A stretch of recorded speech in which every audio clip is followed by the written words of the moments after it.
Every great journey starts with a single step, and you just took yours by landing here.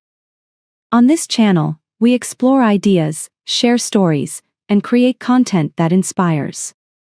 Subscribe now and let's continue this journey together. The night I found out, I was carrying 2 bags of Thai food and humming a song I can't even remember anymore.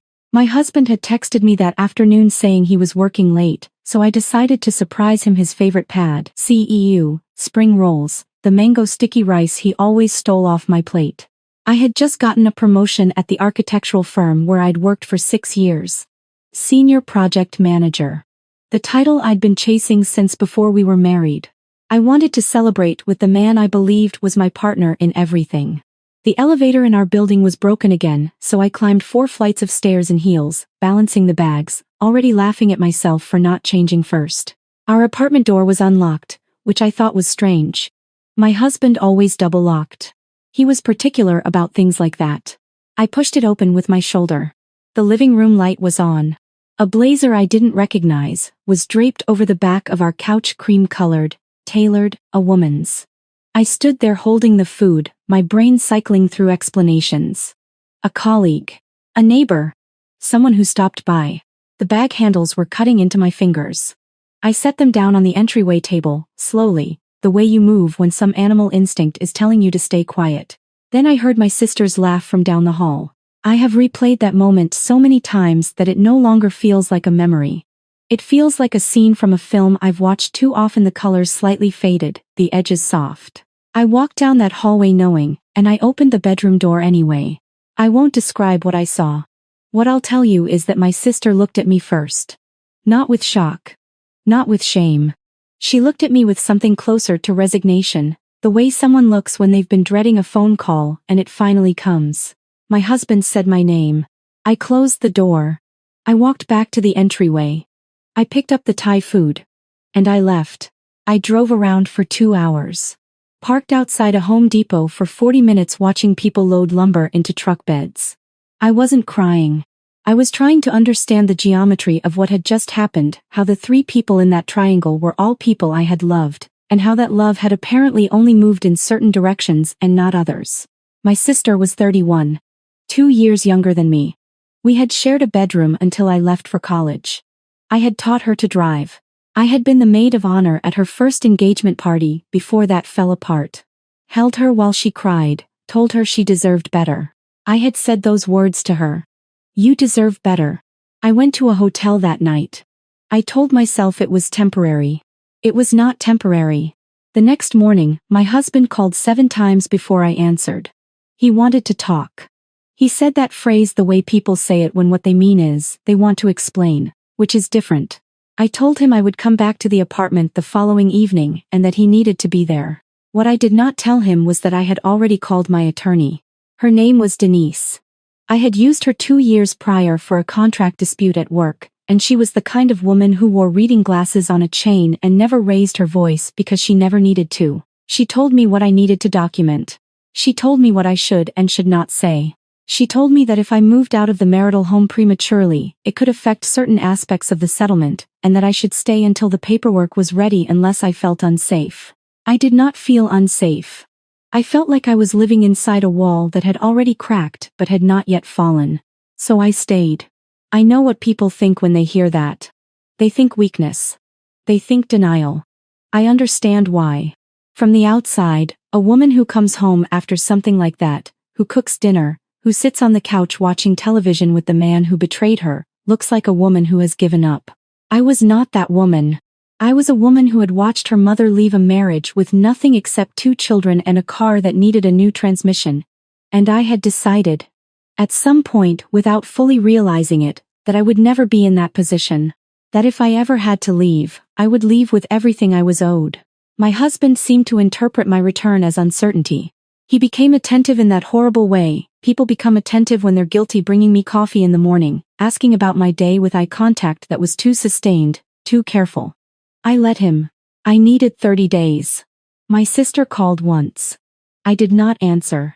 She sent a text that said we need to talk, and I read it and put my phone face down on my desk and went back to the elevation drawings I was reviewing. It was my mother-in-law who finally said it out loud. She called me on a Tuesday afternoon, and I remember thinking it was odd because she had never called me in the middle of a workday before. She asked if I had a few minutes. I said I did. She said she wanted to be honest with me because she respected me, which is the kind of sentence that only ever precedes something deeply dishonest. She said that my husband and my sister had feelings for each other that had been there for some time. She said that she had known for several months. She said, and this is the part I have turned over in my mind like a stone, she said that she thought my sister was better suited for her son. That my sister was warmer. More family-oriented.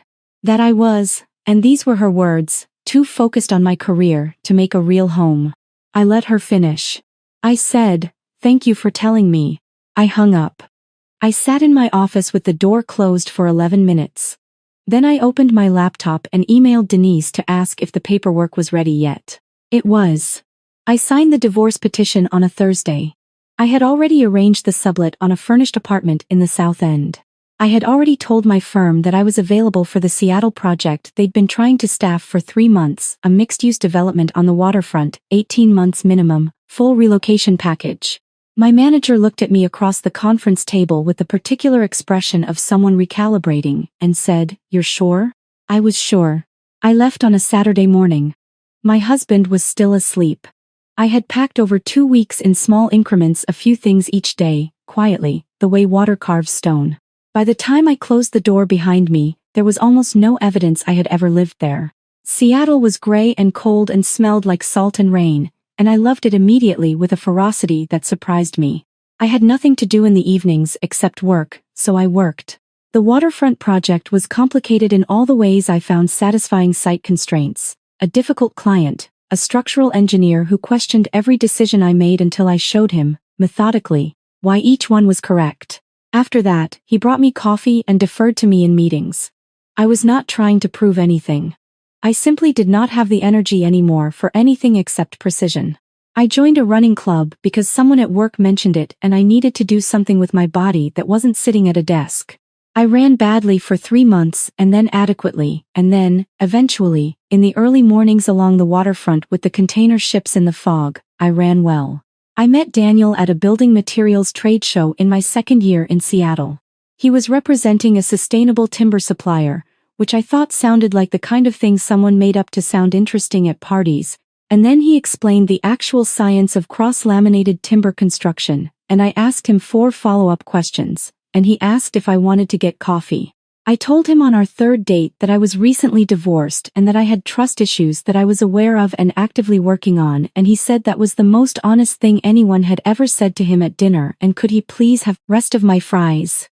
He made me laugh in a way I had forgotten was possible.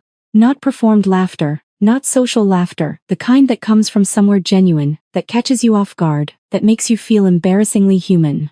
I fell in love with him the way I had learned to do most things after Seattle.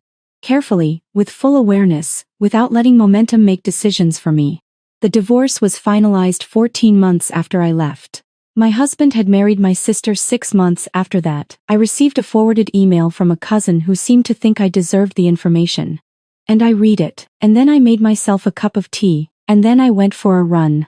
My career moved the way careers move when you have nothing to protect except your own standards. The Seattle project won a regional design award. My firm offered me a partnership track, which I deferred, because by then I had been talking with 2 other architects about starting our own practice. We incorporated in March of my 4th year in Seattle. We were 3 women and 1 spectacularly meticulous project manager named Curtis, who had worked in commercial development for 20 years and had strong feelings about procurement timelines, and we were good. We were very good. By the time the firm had its 5th anniversary, we had offices in Seattle and Portland and a project under construction in San Francisco. I had more work than I had hours, which was a problem I had chosen and did not regret. Daniel and I had bought a house in Capitol Hill with a kitchen we redesigned ourselves and an embarrassing number of houseplants. We were engaged. We had decided to get married in October, outdoors, small. I was 39 years old and I had built a life that fit me in a way my previous life never had, and I was deeply, specifically, unperformatively happy. And then my firm won the bid on the Harmon Center project. The Harmon Center was a significant civic development, a mixed-use cultural complex commissioned by a regional foundation, the kind of project that appears in architecture publications and gets referenced in speeches at industry events. We had submitted our proposal 8 months earlier, and won it on design merit, which my partners and I celebrated with an extremely expensive bottle of wine, and absolutely no composure whatsoever. We decided to hold the project launch reception at our Seattle office. It was Daniel's suggestion. Actually, he said it was a better story to host it where we started, and he was right, as he often was about things I was too close to see clearly. I spent the 2 weeks before the event in the ordinary tunnel of pre-launch logistics, materials, catering, press, the particular anxiety of wanting something you care about to be received well. I did not think about who might be on the foundation's board. I had not checked the full guest list carefully enough. The evening arrived. The office looked exactly as I'd hoped. Our work on the walls, the models on the long table by the windows, the city visible behind the glass in that way. Seattle performs itself on clear autumn nights. My partners were there. Curtis was there with his wife. Daniel was beside me in a charcoal suit, talking to our structural engineer about something that was making them both laugh. I was mid-conversation with a journalist from an architecture publication when I saw my mother-in-law come through the door. She was older. Of course she was. It had been 6 years. She was with my ex-husband and my sister, who was holding a glass of white wine and scanning the room with the bright, social alertness of someone who expects to feel comfortable. They didn't see me yet. I understood in about 4 seconds what had happened. My ex-husband's company, a mid-size construction management firm his father had founded, was one of the contractors under consideration for the Harmon build. He was here professionally. He had no reason to know, or to have checked, or to have connected my name on the proposal to this room. My sister saw me first. I watched her face do something complicated, a flash of something genuine, then the smoothing over, the practiced composure. She touched my ex-husband's arm. He looked up. I watched him take in the room. The models. The signage. My name and my partner's names on the panel by the entrance. The way everyone in the room moved in relation to me with the particular ease of people who know who they're there to see. My mother-in-law had not located me yet. She was talking to someone near the bar with the authority of a woman accustomed to being the most important person in a room. I finished my sentence to the journalist. I excused myself. I crossed the room. "Hello," I said. I said it first, because I was the host, and because I had learned that arriving first to a moment meant you chose its tone. My ex-husband looked like he was trying to solve a problem in real time. He said my name with a question mark attached to it, which was almost funny. My sister said Claire, with an exhale that was trying to be casual and was not. My mother-in-law turned and saw me, and I watched 6 years of recalibration happen in a proximum coup. Behind her eyes. I didn't realize my ex-husband started. "It's a big night," I said pleasantly. "I'm glad you could come." Daniel appeared beside me then. Not because I had signaled him, because in 6 years, he had learned to read rooms the way good architects read buildings, through structure, and not just surface. He put his hand briefly at my back, a small, warm, unremarkable gesture that my ex-husband's eyes landed on immediately. "This is my fiancé, Daniel," I said. "Daniel, this is," I used the titles. My ex-husband's name. My sister. I watched his face as I said it, the brief reconfiguring, the grasp of the full geometry of what he was standing in. "Congratulations on the firm," my sister said. She was trying. I could see she was trying, and there was something in me that recognized the attempt and felt neither generous nor vindictive about it. Just tired. "Thank you," I said. Later in the evening, my mother-in-law found her way to me. I was standing by the project models with a glass of water, and she approached with the careful deliberateness of someone who has been working up to something for 20 minutes. She said I had done well for myself. She said it the way people say things when they're trying to decide if what they're offering is a compliment or a concession. I looked at her.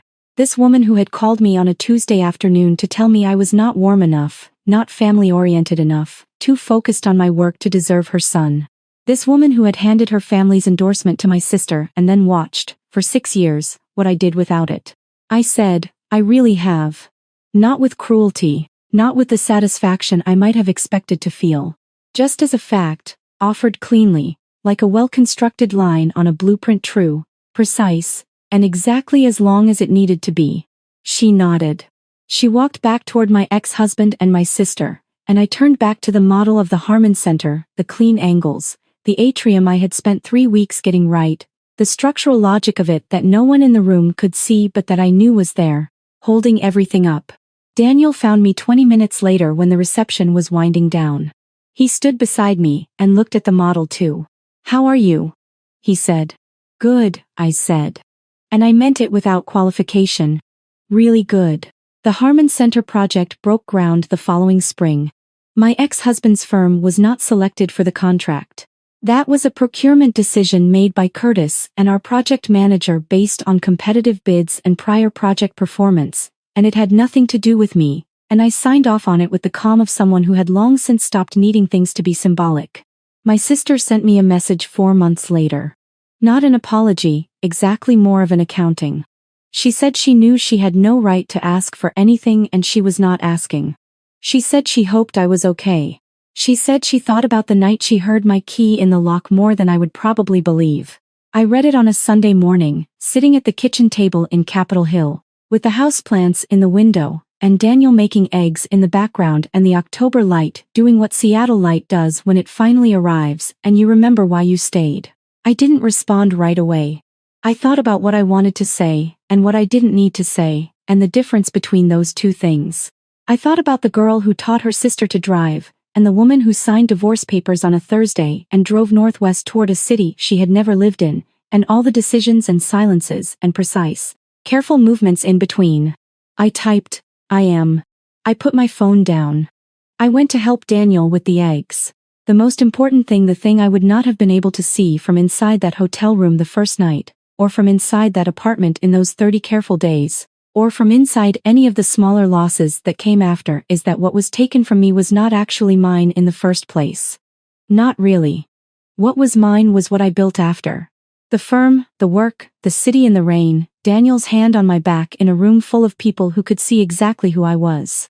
Those things were not given to me, and they could not be taken.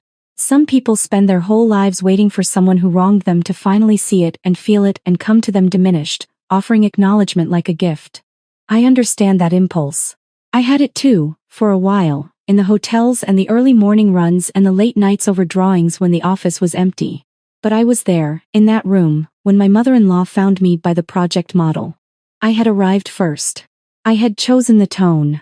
And what I felt when she said I had done well for myself was not triumph or satisfaction or the specific pleasure of reversal.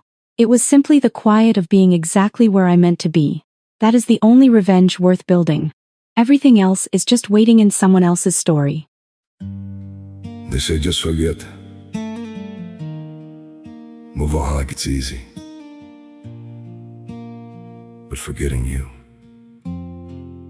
feels like remembering someone I've never seen. I've been trying to erase you from the places in my mind, but the harder that I fight it, the more you're hard to leave behind. Every memory keeps slipping through the cracks I try to close, like a face I should remember, but somehow never know. Forgetting you feels impossible, like chasing something I can't hold, like trying to remember someone that I've never even known. I keep reaching through the silence for a past I can't undo, 'cause letting go of what we had feels like losing something true. Every moment turns to fragments, every thought just fades to blue, like I'm searching for a feeling that still only leads to you.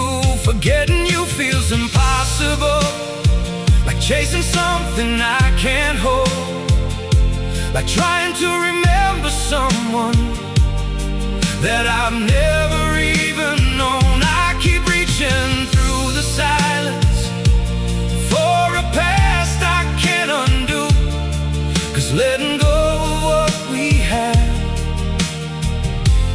feels like losing something true.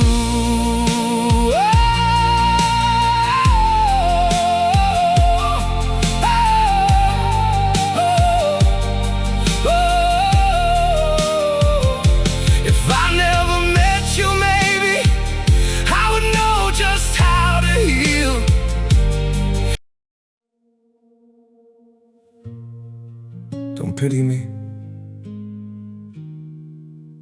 My heart doesn't need your mercy. I can still stand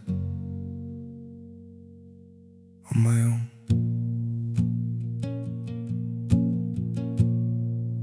I was broken by your leaving, fell deeper than I thought I would. But pain has taught me how to heal now and survive what once I couldn't. You don't have to look back sadly, don't reach out with guilty hands. What you shattered made me stronger. Now I rise where I once collapsed. My heart doesn't need your pity, not another empty sign. I've got enough strength left within me to rebuild this life of mine. My feet are steady through the sorrow, I can stand through all the pain. You don't have to save me, darling, I'll learn to breathe again. I once begged for your affection, now I've learned my worth in scars. And the man you left in pieces found his own way through the